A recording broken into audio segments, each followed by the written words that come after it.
Hey, good morning, folks. How you doing?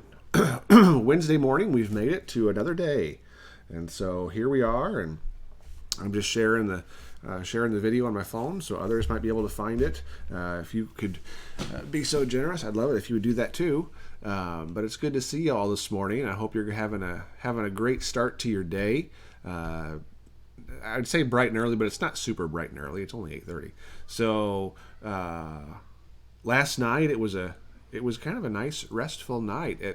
I'm not sure what time it was, but we got some good rain, and man, it's been dry around here, and so that rain was nice. And I know it was windy, but the rain was still good, and we need that rain, and so I'm thankful for that last night.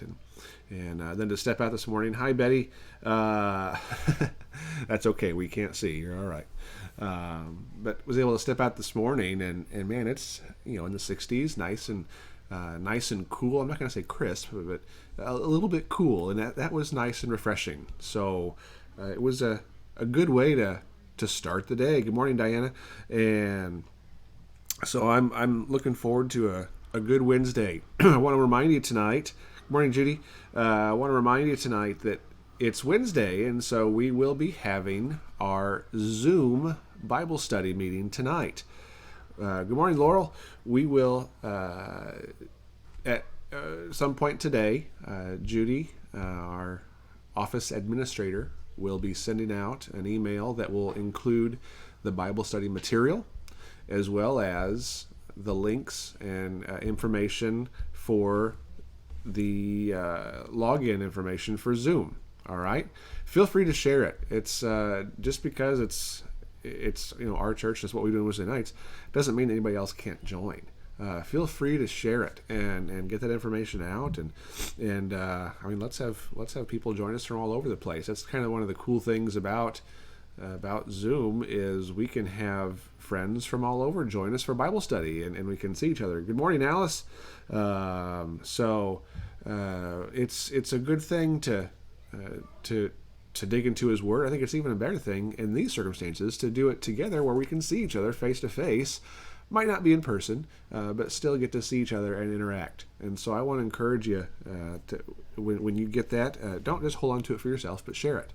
And we'll have a good evening tonight. All right. I hope you're all having a blessed day. I hope you're started off well. I just heard the coffee machine do this little beep thing. Right there it is.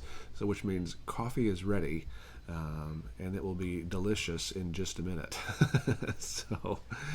But we finished up our. Hey boy, how you doing, buddy? We finished up kind of the armor of God yesterday with Paul talking to the Ephesians about once we put on this full armor of God to pray and pray and pray and pray and pray.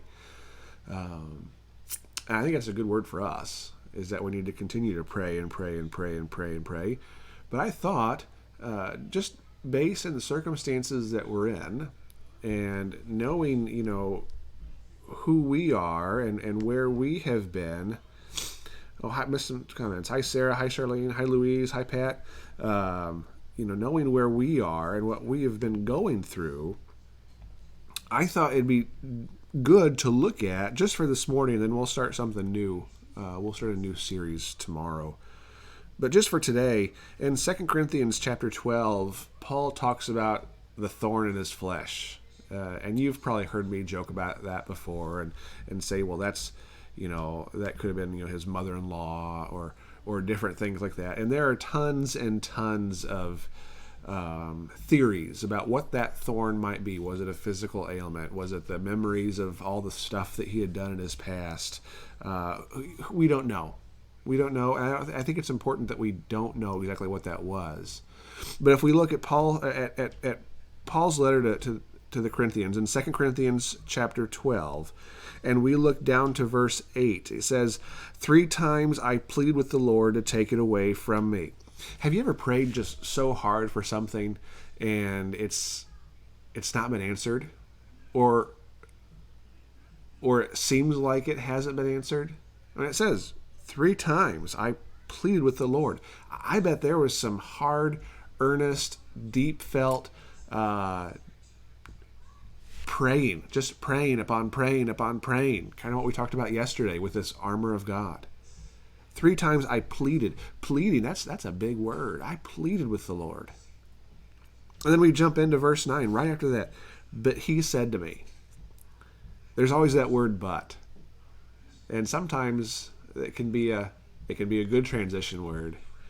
But in this case, we look at it. But he said to me, my grace is sufficient for you, for my power is made perfect in weakness. Therefore, I will boast all the more gladly about my weakness, so that Christ's power may rest on me.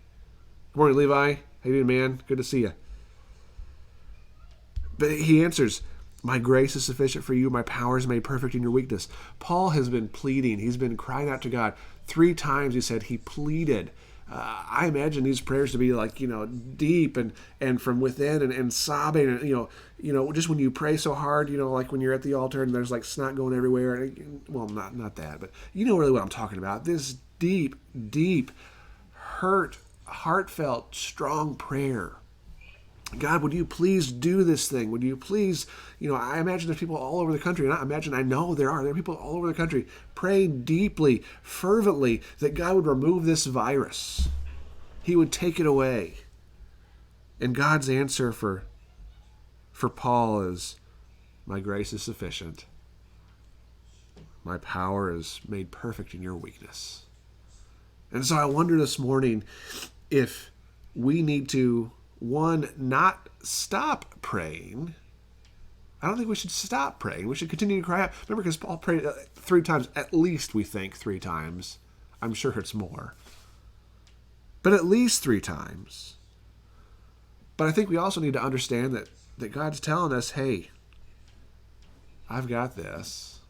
My grace is sufficient for you. You're going to be okay.